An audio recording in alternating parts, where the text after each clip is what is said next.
Hi అండి, ఈరోజు Sunday special mutton దోసకాయ కర్రీ ఎలా చేయాలో చూద్దాం రండి.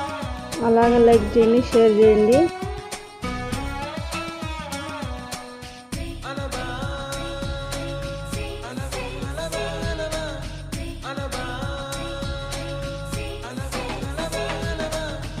ఎన్నో కలలను చూసే కన్నే కుదిలేసే నువ్వే తను వెతికే ఆ తొలి వెలుగని తెలిసే.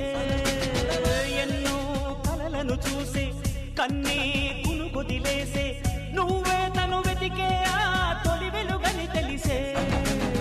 కోరుకున్న తీరాన్నే తాను చేరినా తీరిపోని ఆరాటంతో కలవరించెనా. వెనకని తిరుగుతూ చెలి జత విడువదు, దొరికిన వరముతు కుదురుగా నిలువదు. ఏం చేస్తే బాగుంటుందో చెప్పని నిల్తనసే.